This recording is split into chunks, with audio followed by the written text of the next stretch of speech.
Hello everyone, I hope you are doing well. Welcome to the series of BPSC PT crash course.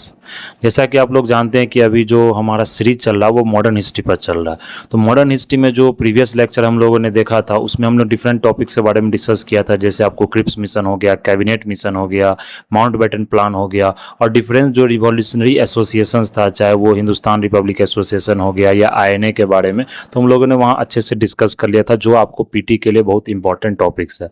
आज जो हमारा next topic होगा वो आपको tribals movements होगा। तो जो ट्राइबल्स मूवमेंट्स है, ये ट्राइबल्स मूवमेंट्स ही बहुत इंपॉर्टेंट टॉपिक है। यहाँ से भी कम से कम PT में 1-2 क्वेश्चंस आपको पूछे जाते हैं। तो ट्राइबल्स, ये मूवमेंट्स भी से आप बोल सकते हैं ट्राइबल्स मूवमेंट्स या इसके ट्राइबल आप रिवोल्ट्स भी बोल सकते हैं, क्योंकि ब्रिटिश के अगेंस्ट रिवोल्ट्स था ये, तो ट्राइबल रिवोल्ट्स ही बोल सकते हैं। तो ये ट्राइबल्स मूवमेंट्स है या ट्राइबल्स रिवोल्ट्स है। तो ये ट्राइबल्स मूवमेंट्स में जो हम लोग इसमें किस तरह से क्या डिस्कस करेंगे वो पहले देख लेते हैं। तो ट्राइबल्स मूवमेंट का जो डिस्कशन हमारा होगा, तो इसमें जो मेनली आपको PT में पूछा जाता है, जैसे इसमें पूछा जाएगा कि किसने लीड किया आपको, मतलब कौन से लीडर थे इसमें। तो सबसे पहले इसमें लीडर देखेंगे, कौन से प्लेस पर ये आपको मूवमेंट हुआ था, क्या इसमें मतलब ट्राइबल्स के साथ प्रॉब्लम थी, क्या समस्याएं थी जो मतलब ब्रिटिश के कारण, जो ब्रिटिश ने किस तरह क्या एक्सप्लॉयटेशन किया था ट्राइबल्स का, तो वो देखेंगे। और ट्राइबल्स ने ये मूवमेंट क्यों चलाया या मतलब रिवोल्ट्स क्यों किया ब्रिटिश के अगेंस्ट, वो देखेंगे। तो ये इंपॉर्टेंट है। तो सबसे पहले जो ट्राइबल्स आपको रिवोल्ट हुआ था, ये क्यों हुआ था, क्योंकि आप जानते हैं कि ट्राइबल्स को जो आज भी जो देखेंगे आप ट्राइबल्स को, तो ट्राइबल्स क्या है, एक आइसोलेटेड, जो जोग्राफिकल आइसोलेटेड एरिया में वो लोग रहते हैं, वो फॉरेस्ट एरिया में रहते हैं, वो जोग्राफिकली आइसोलेटेड होते हैं, वो मतलब कि हमारे अनुसार वो लिटरेट नहीं होते हैं, मतलब जो सोसाइटी के अनुसार जो लिटरेसी का जो एक मतलब मापदंड है, लिटरेसी का जो मेजरमेंट है, वो लिटरेट नहीं होते हैं। तो उसके कारण क्या होता है कि ट्राइबल आइसोलेटेड फील करते हैं, वो जोग्राफिकल आइसोलेशन में रहते हैं, उन्हें कोई मतलब नहीं होता, मतलब जो आपको सोशल सोसाइटी से या किसी मतलब जो आप बोलते हैं मेन स्ट्रीम सोसाइटी से। तो क्या होता था जिस समय ब्रिटिश आपको इंडिया में, जब समय ब्रिटिश आया मतलब या कॉलोनाइज किया इंडिया को, तो सबसे पहले उसने क्या किया कि पीजेंट को सबसे ज़्यादा मतलब एक्सप्लॉइट किया, क्योंकि उस समय जो ग्रेन का प्रोडक्शन होता था उससे जो टैक्स मिलता, जैसे हम लोगों ने प्रीवियस लेक्चर में डिस्कस किया था लैंड रिवेन्यू सेटलमेंट, तो उसमें सबसे ज़्यादा आप लोगों ने देखा कि एक्सप्लॉइटेशन हुआ था वो पीजेंट्स का हुआ था, वो फार्मर्स किसान का हुआ था।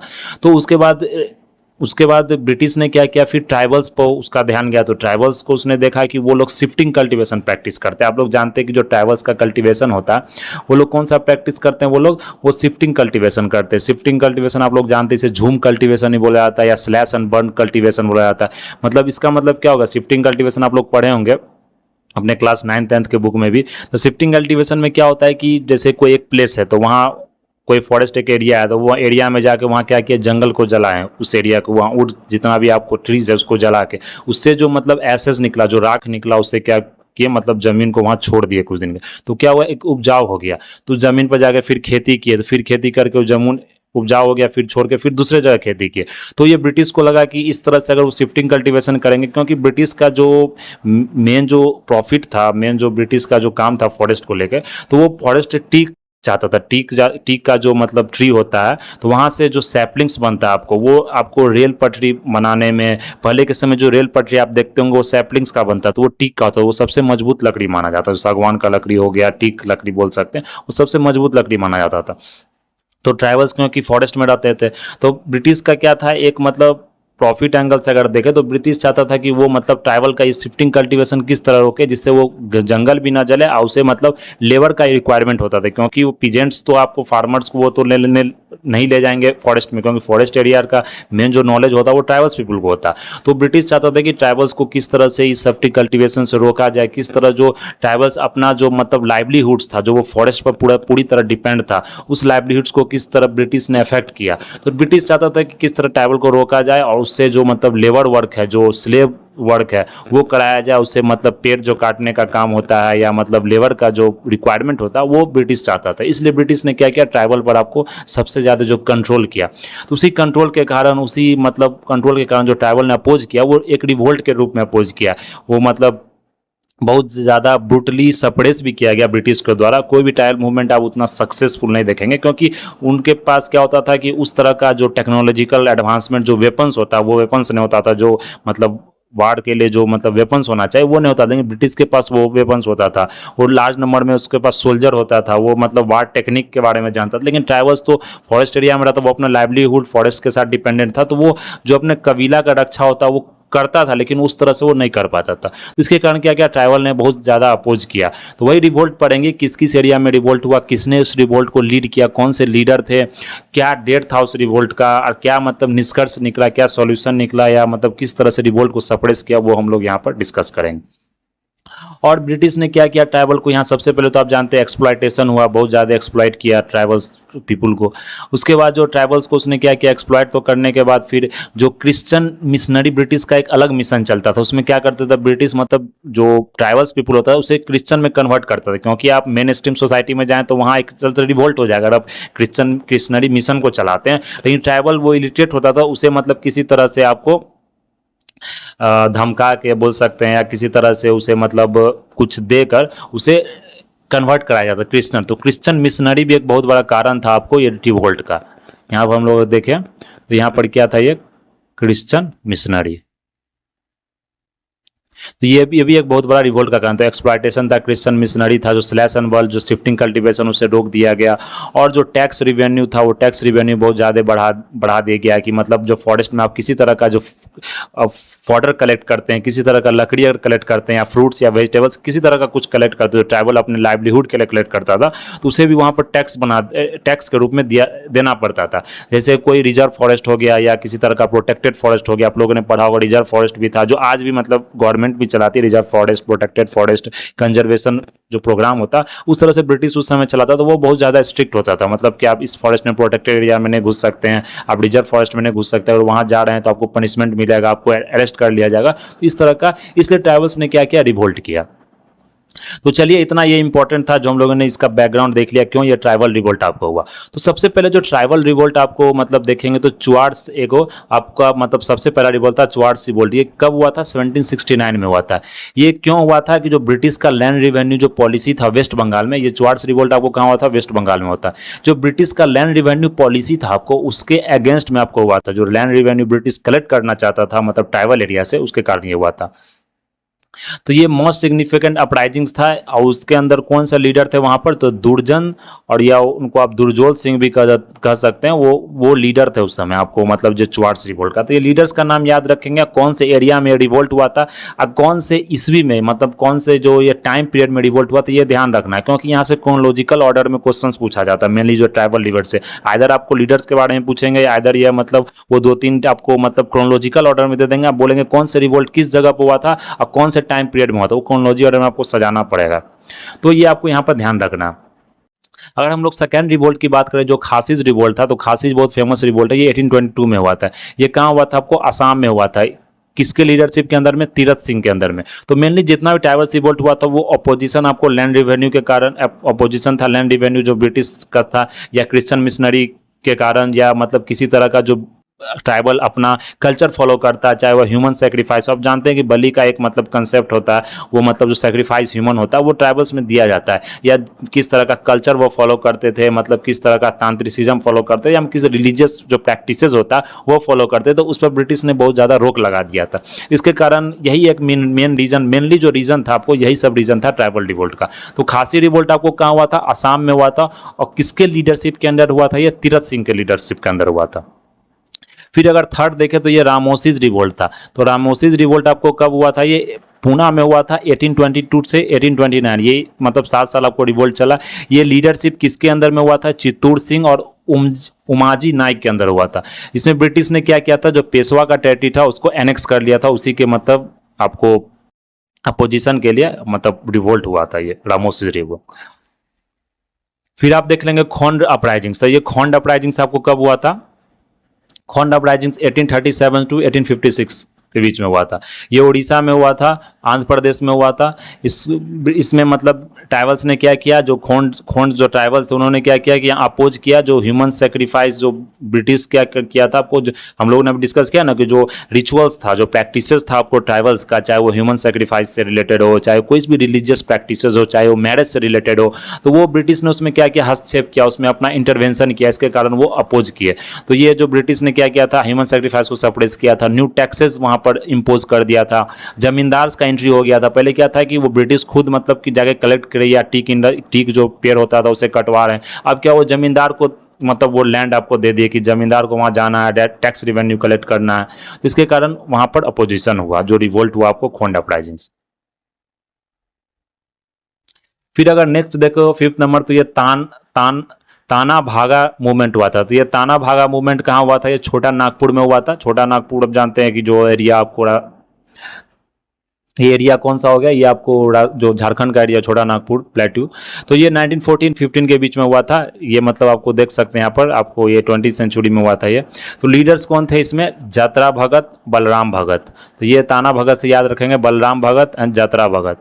फिर ये उस समय जो इस मूवमेंट में आपको जो पार्टिसिपेशन जो और ट्राइबल्स का होता, ओराउंस ट्राइबल्स, मुंडास ट्राइबल, इन्होंने भी इसमें पार्टिसिपेट किया था।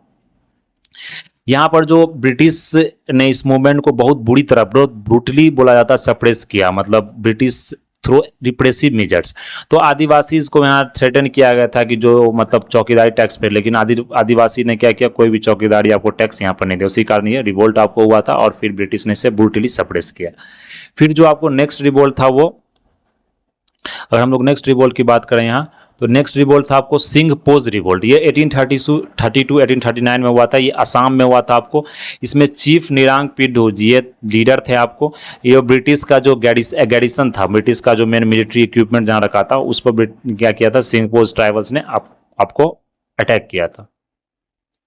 फिर ये भी एक इंपॉर्टेंट रिवोल्ट है, कोल्स छोटा नागपुर में रिवोल्ट हुआ, कोल्स रिवोल्ट 1832 में हुआ था। इसमें कोल्स ने क्या किया था आपको, जो रिवोल्ट को 1831-32 में किया था। ये लीडरशिप किसके अंदर था? बुद्धो भगत के अंदर इस लीडरशिप था, जिसके लीडर जो थे बुद्धो भगत थे। तो ये आपको कोल रिवल्स किल्ड और बर्नट अराउंड 1000 आउटसाइडर्स थे। इसमें कोल्स ने क्या किया था, जितने भी आउटसाइडर, चाहे वो जमींदार हो या आउटसाइडर पीपुल हो, चाहे ब्रिटिश ऑफिसर हो, 1000 नंबर से मतलब कोल्स ने, मतलब ट्राइबल्स ने उसे मार दिया था। तो उसके कारण ब्रिटिश ने फिर से क्या किया, सप्रेस किया इस रिवोल्ट को, बहुत ब्रूटली सप्रेस किया। तो ब्रिटिश जितना भी है मतलब देखेंगे जो सप्रेस करता है, बहुत ब्रूटली सप्रेस करता है आपको रिवोल्ट को।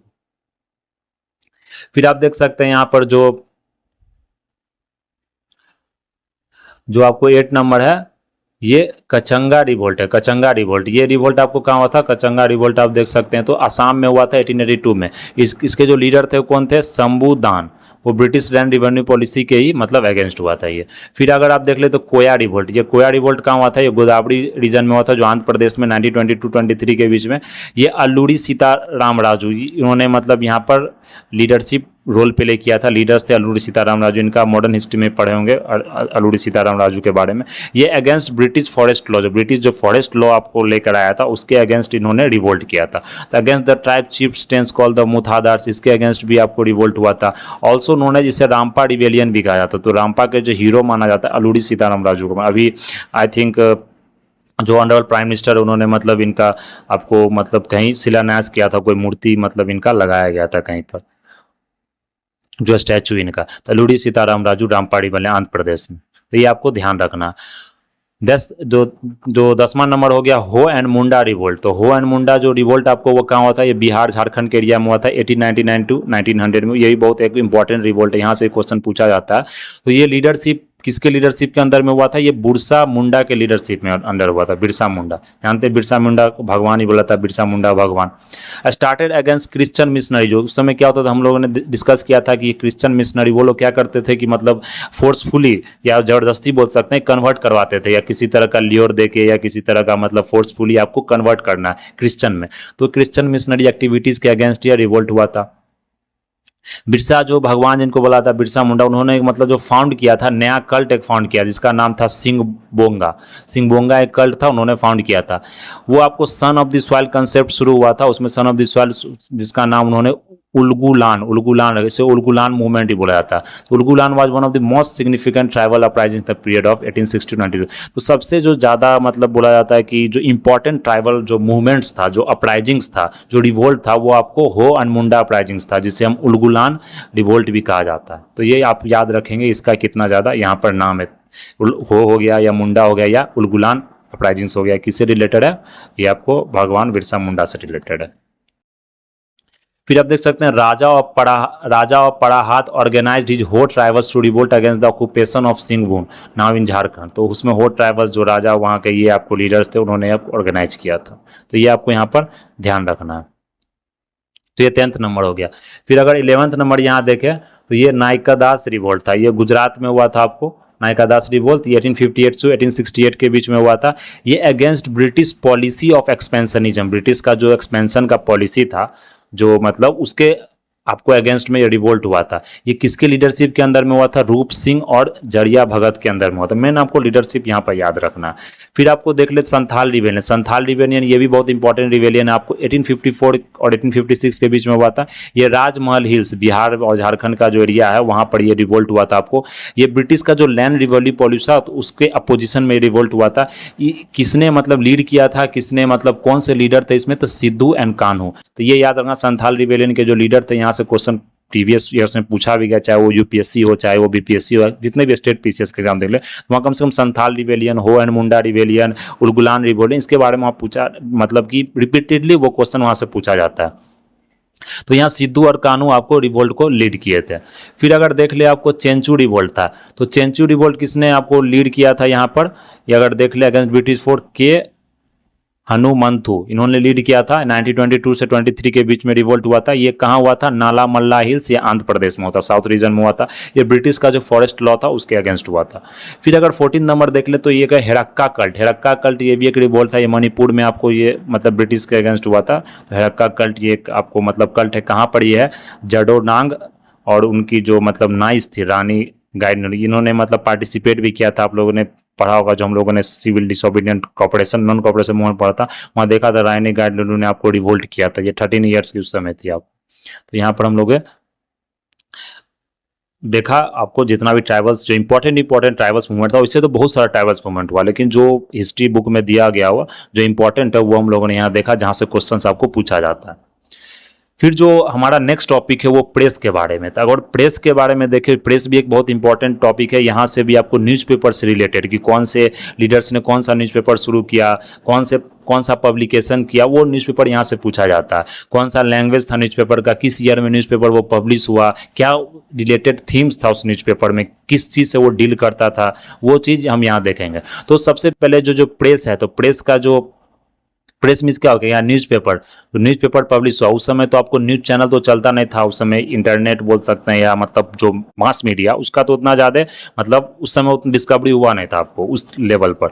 तो वहाँ पर न्यूज़पेपर का एक प्रोसेस चलता है। न्यूज़पेपर का एक मतलब आप जैसे न्यूज़पेपर होता था, तो न्यूज़पेपर से ही आपको मतलब जो नेशनलिज्म का स्प्रेड करते हैं या स्पिरिट ऑफ नेशनलिज्म, वो उससे स्प्रेड होता था। न्यूज़पेपर में ब्रिटिश के बारे में जो क्रिटिसिज्म है वो लिखा जाता था, ब्रिटिश का क्या पॉलिसी है, क्या उसका क्रिटिक्स है, उसके बारे में लिखा जाता था। और वो मतलब क्या होता था, घर पर या किसी तरह का पैम्पलेट बना के उसे स्प्रेड किया जाता था, उसे बांटा जाता था, अवेयरनेस फैलाया जाता था कि ब्रिटिश का रूल किस तरह से मतलब कि इंडिया को कॉलोनाइज कर रहा है, किस तरह से किसान को एक्सप्लॉइट कर रहा है या ट्राइबल को एक्सप्लॉइट कर रहा है। तो वो न्यूज़पेपर, इसलिए ब्रिटिश ने क्या किया, बहुत सारा रूल्स भी लगाया आपको प्रेस मीडिया पर, न्यूज़पेपर पर, कि कितना तो न्यूज़पेपर को उन्होंने बैन भी कर दिया। बहुत सारे जो लीडर्स थे न्यूज़पेपर के जो लेखक थे उन्होंने क्या किया, मतलब ब्रिटिश ने क्या किया ब्रिटिश ने क्या किया कि न्यूज़पेपर जो लेखक थे उनको उन्होंने मतलब जेल में भी डाल दिया। तो ये हम लोग देखेंगे कौन कौन से मतलब लीडर्स आपको रिलेटेड थे, कौन कौन से मतलब लीडर्स को जेल भी हुआ था। तो सबसे पहले जो अगर प्रेस की बात करें, तो सबसे पहला जो प्रेस इंडिया में जो सबसे पहला न्यूज़पेपर आपको इंडिया में रिलीज हुआ था, वो आपको फर्स्ट न्यूज़पेपर जो रिलीज हुआ था इंडिया में किसके हुआ था? वो जेम्स अगस्ट हिकी ने रिलीज किया था। ये एक ब्रिटिश ऑफिशियल था। आपको ये कब स्टार्ट किया था? 1780 में। सबसे पहला जो न्यूज़पेपर 1780 में हुआ था, किसने स्टार्ट किया था? तो ये जेम्स अगस्ट हिकी ने स्टार्ट किया था। और ये जो स्टार्ट हुआ था, ये बंगाल गैजेट, जो न्यूज़पेपर का नाम क्या था? बंगाल गैजेट। तो ये न्यूज़पेपर आपको यहाँ पर याद रखना, बंगाल गैजेट न्यूज़पेपर। तो ये फर्स्ट न्यूज़पेपर था इंडिया का। फिर अगर सेकंड न्यूज़पेपर की बात करें, तो जो सेकंड न्यूज़पेपर नहीं था, ये मतलब सेंसरशिप ऑफ प्रेस एक्ट। तो ये आपको सेंसर क्या हुआ था कि न्यूज़पेपर आपको फिर से लॉन्च होने लग गया, रिलीज होने लग गया। तो एक सेंसरशिप ऑफ प्रेस एक्ट आया था 1799 में। इसमें उस समय जो इसको इनेक्ट किया था वो लॉर्ड वेलेस्ली उस समय का गवर्नर जनरल था। ये बताया गया था कि जो फ्रेंच का इन्वेजन हो रहा है इंडिया में, तो वो न्यूज़ आपको मतलब कि स्प्रेड ना हो, अवेयरनेस नहीं फैले। तो ये फिर आपको सेंसरशिप जो एक्ट था ये आपको रिलैक्स किया गया था लॉर्ड हेस्टिंग्स क्या किया, इस मतलब जो सेंसरशिप का प्रेस एक्ट का जो कड़ा कानून था उसको क्या किया, रिलैक्स कर दिया। फिर आपको जो थर्ड जो प्रेस एक्ट बना था, तो प्रेस एक्ट ऑफ 1835, इसे मेटकाफे एक्ट भी बोलते हैं। तो मेटकाफे एक्ट उतना ज़्यादा मतलब वो कठोर उसमें रूल नहीं था, कठोर जो नियम बोल सकते हैं या बहुत हार्ड नियम बोल सकते हैं, उस समय का वो नियम नहीं था। तो उसे इसलिए मेटकाफे को आपको इसको याद रखना है, जो कोटेशन है ये मतलब दिया गया, मेटकाफे को बोला जाता है liberator of the Indian press. उन्होंने इंडियन प्रेस को क्या किया, लिबरेट किया। वहाँ पर फ्रीडम मिलता था कि आप कुछ भी लिख सकते हैं, ब्रिटिश को क्रिटिसाइज करते हैं, ब्रिटिश के पॉलिसी के बारे में लिख सकते हैं। इसलिए मतलब मेटकाफे को जो बोला जाता है, मेटकाफे उस समय का गवर्नर जनरल था, तो उसको बोला जाता है कि लिबरेटर ऑफ इंडियन प्रेस। तो ये आपको यहाँ पर ध्यान रखना। तो पूछा जाएगा who is called as the liberator of the Indian press, तो मेटकाफे, चार्ल्स मेटकाफे या मतलब लॉर्ड मेटकाफे, इसी तरह का इनका नाम था।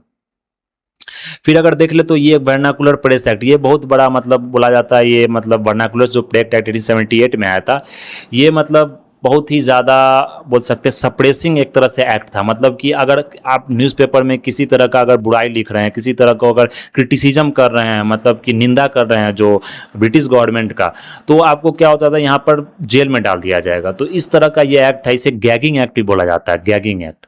तो अगर आप देखेंगे स्पेक्ट्रम ही पढ़ेंगे तो इसमें गैगिंग एक्ट भी से बोला जाता है।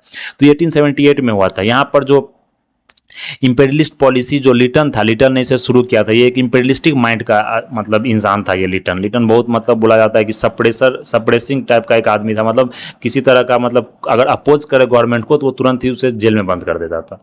तो ये इसने मतलब बहुत ज़्यादा एक्सपेंडिचर किया था। आपको दिल्ली दरबार उस समय जो ऑर्गेनाइज हुआ था 1878 में, उस समय बहुत ज़्यादा उस पर लिखा गया था। तो इसी कारण वर्नाकुलर प्रेस एक्ट लाया।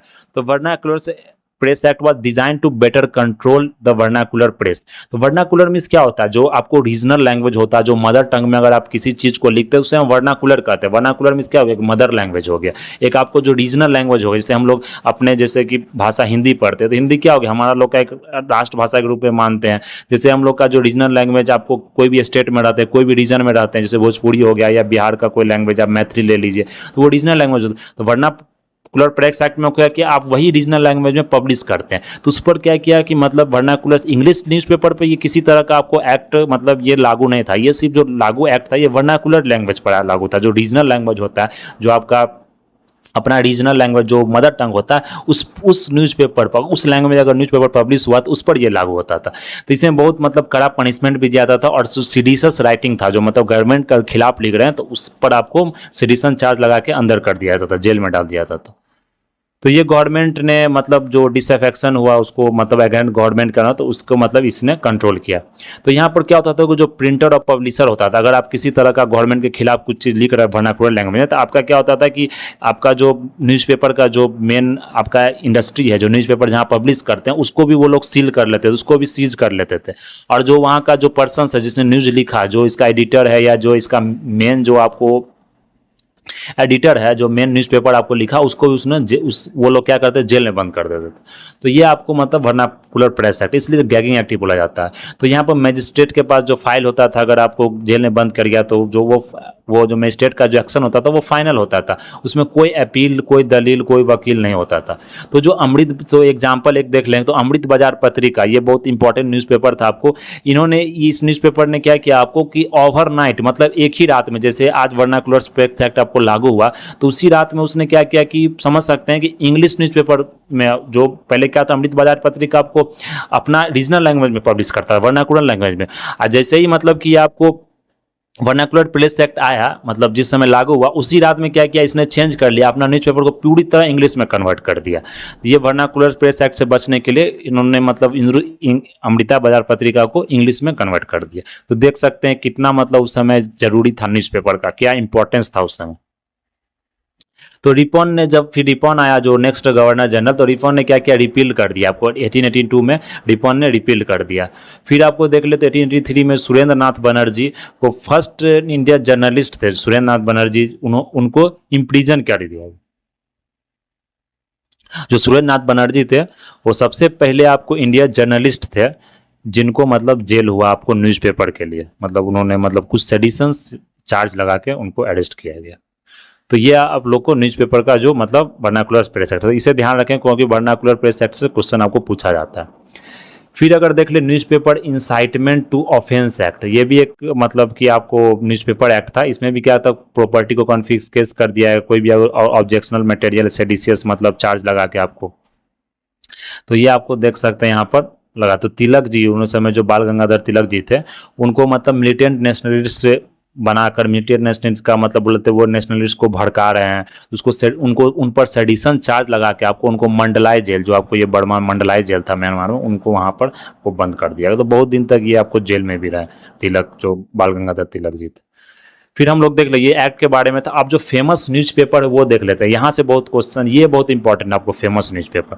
तो सबसे पहले अगर फेमस न्यूज़पेपर दे तो बंगाल गैजेट, जो जानते हैं कि सबसे पहला इंडियन न्यूज़पेपर, सबसे पहला जो न्यूज़पेपर इंडिया में कौन था, बंगाल गैजेट। तो ये आपको 70-80 में लॉन्च हुआ था, रिलीज हुआ था, किसके द्वारा रिलीज हुआ था, जेम्स अगस्ट हिके के द्वारा, ये इरिशमैन था, इसके द्वारा ये रिलीज हुआ था, फर्स्ट न्यूज़पेपर इंडिया था।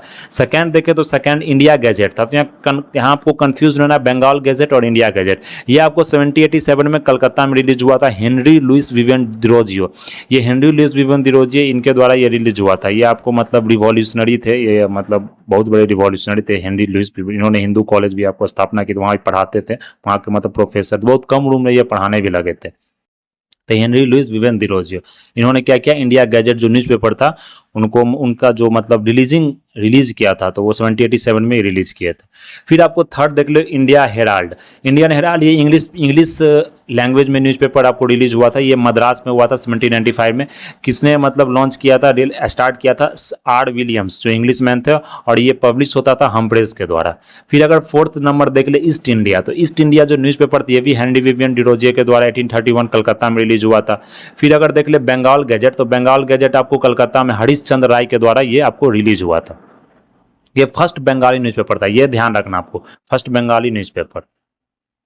फिर अगर छठा देख ले 6 नंबर संवाद कौमुदी, संवाद कौमुदी राजा राम मोहन रॉय द्वारा रिलीज हुआ था, ये इंपॉर्टेंट है। संवाद कौमुदी 1821 को रिलीज हुआ था, कलकत्ता में रिलीज हुआ था। फिर अगर देख ले 7th नंबर, तो ये आपको मिरातुल अकबर, ये रिलीज हुआ था 1822 में कलकत्ता में, राजा राम मोहन द्वारा रिलीज हुआ था। ये फर्स्ट पर्सियन जर्नल न्यूज़पेपर था आपको मिरातुल अकबर। फिर फर्स्ट पर्सियन, ये भी याद है, जो फर्स्ट रहता है वहाँ बहुत ही वो इंपॉर्टेंट हो जाता है एग्जाम पॉइंट ऑफ व्यू से। अगर यहाँ 8 नंबर देखे बंगा दत्ता, तो बंगा दत्ता जो आपको न्यूज़पेपर ये लॉन्च हुआ था 1822 में कलकत्ता में, ये भी राम मोहन रॉय द्वारा, अब द्वारका नाथ द्वारा, देख लगते हैं राम मोहन द्वारा कितना ज्यादा न्यूज़पेपर लॉन्च हुआ आपको, संवाद कौमुदी, मिरातुल अकबर, बंगा दत्ता। फिर अगर राष्ट्र गुप्तर देख लीजिए, आपने पढ़ा होगा, राष्ट्र गुप्तर जो लॉन्च किए थे आपको, रिलीज किए थे, दादा भाई नौरोजी जी ने स्टार्ट किए थे आपको राष्ट्र गुप्तर, 1851 में बॉम्बे में हुआ था। फिर अगर 10 नंबर देख ले हिंदू पैट्रियोट, ये आपको कलकत्ता में रिलीज हुआ था गिरीश चंद्र घोष के द्वारा। फिर आपको देख ले सोम प्रकाश, तो सोम प्रकाश आपको ईश्वर चंद्र विद्यासागर जी, ये ईश्वर चंद्र द्वारका नाथ विद्याभूषण के द्वारा ये आपको स्टार्ट किया गया था 1858 में कलकत्ता में आपको। फिर अगर 12th नंबर देख ले तो इंडियन मिरर कलकत्ता में स्टार्ट किया गया था 1862 में, ये किनके द्वारा स्टार्ट किया गया था, देवेंद्र नाथ टैगोर और एनएन सेन के द्वारा स्टार्ट किया गया था। ये फोर्टनाइटली न्यूज़पेपर था, मतलब ये 14-15 दिन में आपको न्यूज़पेपर आता था, first Indian daily paper in English था। अगर ये अमृत बाजार पत्रिका देखें, जो मतलब वर्नाकुलर प्रेस एक्ट आने के बाद ये तुरंत मतलब न्यूज़पेपर को इंग्लिश में कन्वर्ट कर, रातों रात इंग्लिश में कन्वर्ट कर दिया न्यूज़पेपर को, जो रीजनल लैंग्वेज में था। तो ये अमृत बाजार पत्रिका किसने स्टार्ट किया था, आपको शिशिर कुमार घोष और मोतीलाल घोष, इन्होंने मतलब स्टार्ट किया था 1868 में। फिर अगर देख ले बंगा दर्शन, तो बंगा दर्शन कलकत्ता में हुआ था, बंकिम चंद्र जी ने इसने स्टार्ट किया था। अगर हम यहाँ पर अगर आपको इंडियन स्टेट्समैन देख ले, तो इंडियन स्टेट्समैन कलकत्ता में ये रॉबर्ट नाइट ने स्टार्ट किया था। अगर यहाँ पर हिंदू के बारे में देखें तो हिंदू वीर राघवाचार्य एंड जीएस अय्यर ने स्टार्ट किया था मद्रास में 1878 में। ये हिंदू देख सकते हो, जो आज आप लोग हिंदू पढ़ते हैं वो हिंदू कितना पुराना, वो इंडियन एक्सप्रेस से ही पुराना न्यूज़पेपर है। तो हिंदू जो न्यूज़पेपर है वो 1878 में मद्रास में आपको लॉन्च हुआ था, जीएस अय्यर जो साउथ के मतलब ये हैं, उन्होंने इसको रिलीज किया था हिंदू न्यूज़पेपर। फिर जो ट्रिब्यून देख रहे, ट्रिब्यून दयाल सिंह मजीठिया ने, इन्होंने मतलब कि ट्रिब्यून स्टार्ट किया था जो न्यूज़पेपर, ये लाहौर के थे, लाहौर में स्टार्ट हुआ था ये सबसे पहले। फिर 18 नंबर देख ले केसरी एंड मराठा, तो ये मराठा जो न्यूज़पेपर था, केसरी जानते हैं कि ये को हिंदी में था और मराठा आपको इंग्लिश में था।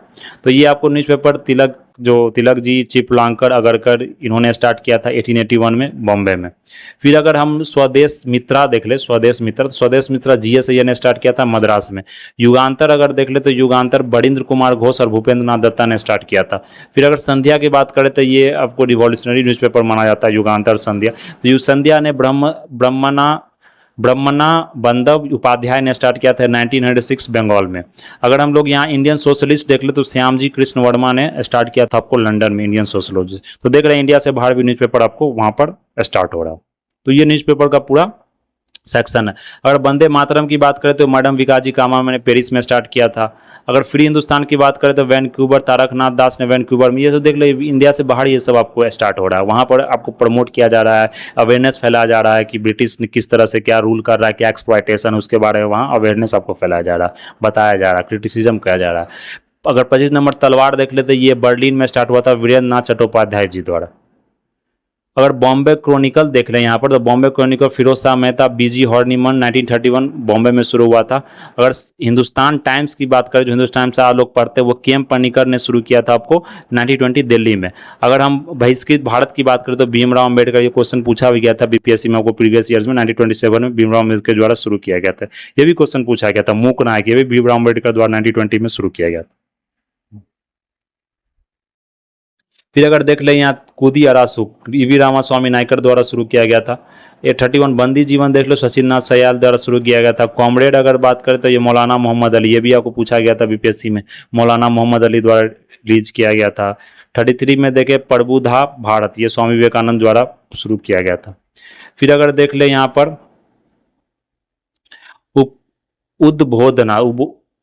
उद्बोधना, ये स्वामी विवेकानंद द्वारा शुरू किया था बंगाल में। फिर अगर देख लें यहाँ इंडियन ओपिनियन, ये महात्मा गांधी द्वारा आपको रिलीज किया गया था साउथ अफ्रीका में, इंडियन ओपिनियन। फिर अगर यंग इंडिया की बात करें तो यंग इंडिया भी आपको रिलीज किया गया था महात्मा गांधी द्वारा 1919 में। फिर अगर यहाँ पर नवजीवन की बात करें, ये भी महात्मा गांधी द्वारा रिलीज किया गया था। फिर अगर हरिजन की बात करें तो हरिजन आपको महात्मा गांधी जी द्वारा रिलीज किया। देख रहे हैं महात्मा गांधी का कितना ये इंपॉर्टेंट हो जाता है। फिर अगर हम अल बलाग की बात करें तो अबुल कलाम आज़ाद 1912 में स्टार्ट किया गया था। अल हिलाल की बात करें आपको तो ये भी अबुल कलाम आज़ाद 1912 में कलकत्ता में स्टार्ट किया गया था। फिर तहजीब उल अखलाक की बात करते सर सैयद अहमद खान 1871 में स्टार्ट हुआ था ये। फिर अगर प्रताप की बात करते, प्रताप न्यूज़पेपर तो गणेश शंकर विद्यार्थी द्वारा स्टार्ट किया गया था। फिर अगर न्यू इंडिया की बात करते एनी बेसेंट 1914 में स्टार्ट किया था। अगर हम हिंदू दैनिक की बात करते MM मदन मोहन मालवीय ने स्टार्ट किए थे आपको 1936 में हिंदुस्तान दैनिक। तो देख सकते हैं कितना ज़्यादा न्यूज़पेपर है। इससे ज़्यादा आपको कहीं पढ़ना भी नहीं, लेकिन इसको भी आप अगर 2 से 3 बार अगर देख लेते तो ये आपको याद हो जाएगा।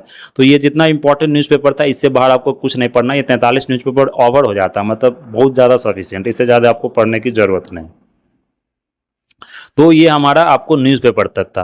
तो इसमें हम इतना ही रहने देते। जो हमारा नेक्स्ट लेक्चर है उसमें हम लोग एजुकेशन के बारे में देखेंगे कि एजुकेशन किस तरह से इंडिया में स्टार्ट हुआ, ब्रिटिश का क्या पॉलिसी था, और इंडियन जो नेशनलिस्ट थे उनका क्या पॉलिसी था। तो वो हम लोग एजुकेशन वाला जो अगला टॉपिक है उसमें हम एजुकेशन देखेंगे। That's all for today. Thank you very much.